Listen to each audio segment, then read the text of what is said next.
श्रीमद् भगवद गीता साक्षात भगवान की दिव्यवाणी है।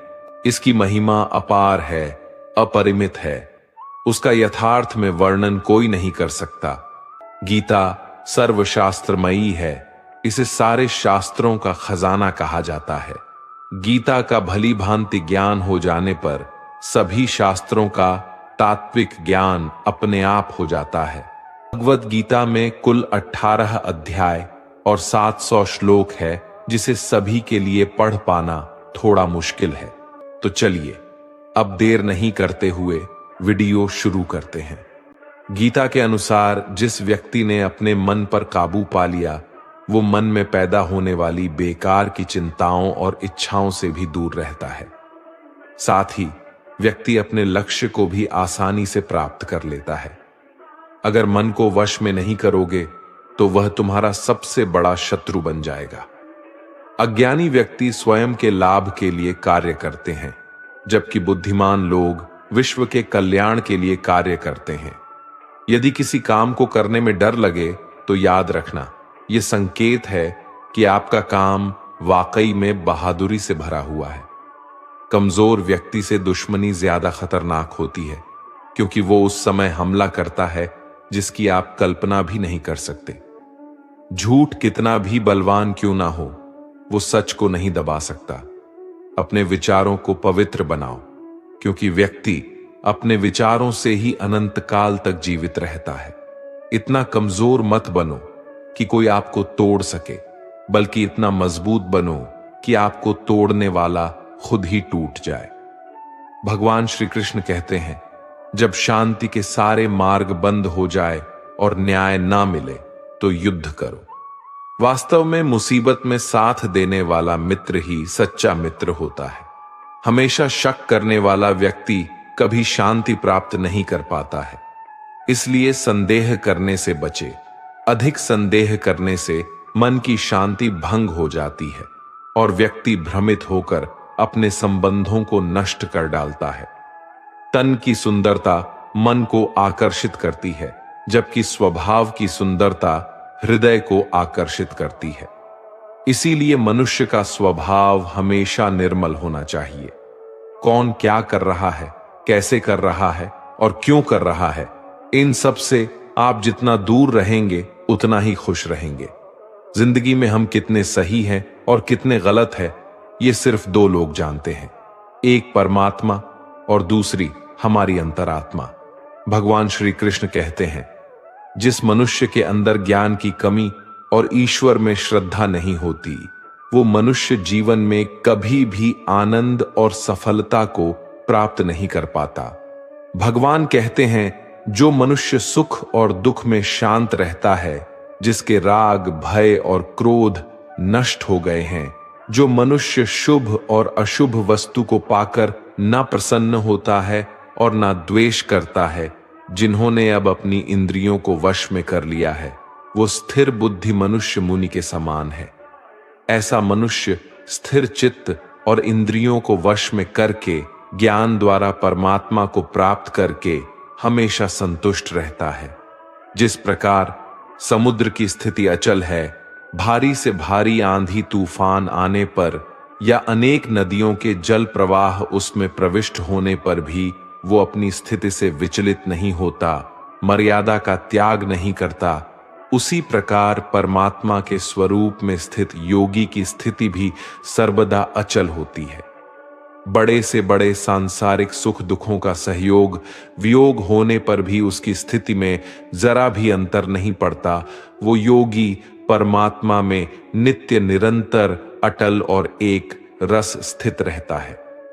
अपना काम बनाने के लिए लोग आपकी तारीफ करेंगे, आपसे रिश्ता बनाने की कोशिश करेंगे, लेकिन उनके व्यवहार को सच मानकर अगर आप फंस जाएंगे तो आगे चलकर आपको ही नुकसान होगा। कहते हैं कि लोग अपना काम निकालने के लिए गधे को भी घोड़ा बना लेते हैं। वास्तविकता में अभी वही युग चल रहा है जहां लोग अपना स्वार्थ पूरा करने के लिए किसी भी हद तक गिर सकते हैं। भगवान श्री कृष्ण कहते हैं, किसी के मीठे शब्दों में कभी मत फंसना, बल्कि आंखें खोलकर इंसान को परखना सीखो। अक्सर आपको चोट वही लोग पहुंचाते हैं जो आपके अपने होते हैं, जो आपके दिल के ज्यादा करीब होते हैं। गीता का यह सबसे महत्वपूर्ण ज्ञान है, क्योंकि महाभारत की लड़ाई पराये लोगों में नहीं थी, ये भाइयों की लड़ाई थी, एक ही परिवार की लड़ाई थी। चाहे आप किसी की मदद करो या मत करो, लेकिन जानबूझकर कभी किसी का दिल नहीं दुखाना चाहिए, क्योंकि जब किसी का दिल आपकी वजह से दुखता है तो हमेशा याद रखना कि आपको भी वो दर्द एक दिन जरूर मिलेगा। कभी भी किसी भी चीज की अति नहीं करनी चाहिए। कोई भी चीज हद से ज्यादा मत करना। किसी से प्रेम या नफरत भी हद से ज्यादा मत करना, क्योंकि किसी भी चीज की अति आपको ही नुकसान पहुंचाएगी। इसलिए जीवन को संतुलन के साथ जीना चाहिए। जो आपके साथ अधर्म करे, पाप करे, गलत करे, उसे दंड जरूर देना चाहिए। अगर आप उसे सहते हैं तो वो आपके साथ और गलत करता है और आप उससे भी बड़े पाप के भागीदार बन जाएंगे। इसलिए ज्ञानी व्यक्ति को अपने साथ हो रहे गलत का विरोध करना सीखना चाहिए। जीवन में कभी वो मत करो जो लोग करते हैं, हमेशा वही करो जो तुम्हारे लिए सही है। भगवान श्री कृष्ण कहते हैं, जो इंसान अपनी रक्षा खुद नहीं कर सकता या फिर अपनी रक्षा करने का प्रयास भी नहीं करता, ऐसे मनुष्यों की रक्षा भगवान भी नहीं करते। जो इंसान खुद के महत्व को नहीं जानता, वैसे इंसान को कोई भी महत्व नहीं देता है। बुरा इंसान कभी अपनी बुराई नहीं छोड़ता। आप चाहे उसके साथ कितना भी अच्छा व्यवहार करो, वो आपको तकलीफ जरूर देगा। इसलिए जो जैसा है उसके साथ वैसा ही व्यवहार करना चाहिए। जो इंसान समय की कदर नहीं करता, समय भी उस इंसान की कदर कभी नहीं करता है, और वैसा इंसान जीवन में कभी भी सुख, शांति और सफलता को प्राप्त नहीं कर पाता है। संगति का मनुष्य के जीवन पर बहुत गहरा प्रभाव पड़ता है। अच्छा इंसान अगर बुरे लोगों के संगत में रहेगा तो वो भी एक दिन बुरा बन जाएगा। इसीलिए हमेशा अच्छे लोगों के संगत में रहे।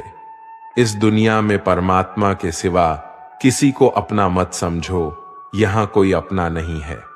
क्योंकि जब दुनिया के सारे रास्ते बंद हो जाते हैं तो ईश्वर की तरफ जाने वाला रास्ता हमेशा खुला रहता है। इस दुनिया में हारे हुए इंसान की, तकलीफ में पड़े हुए इंसान की कोई मदद नहीं करता, और अगर कोई इंसान थोड़ा सा भी सफल हो जाए तो उससे कोई खुश नहीं होता।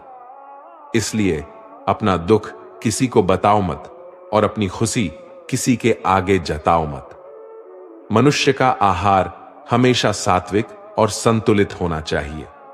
जिस इंसान को यह समझ नहीं कि क्या खाना चाहिए, कितना खाना चाहिए, कहां खाना चाहिए और कैसे खाना चाहिए, वो परमात्मा को कभी नहीं पा सकता। खुद को मिटाकर भी रख दोगे तब भी ये दुनिया आपसे खुश नहीं होगी। इसीलिए वो करो जो आपका दिल चाहे, वो मत करो जो दुनिया चाहती है, क्योंकि दुनिया की पसंद बदलने में वक्त नहीं लगता है। दुख आना भी जरूरी है, तभी इनसे जिंदगी पूरी होती है। खाली खुशी इंसान को मजबूत नहीं बनाती और ना ही जिंदगी के दोनों पहलुओं से रूबरू करती है। कान्हा कहते हैं, मन की शांति से बढ़कर इस संसार में कोई भी संपत्ति नहीं है। तो दोस्तों, इस वीडियो में बस इतना ही।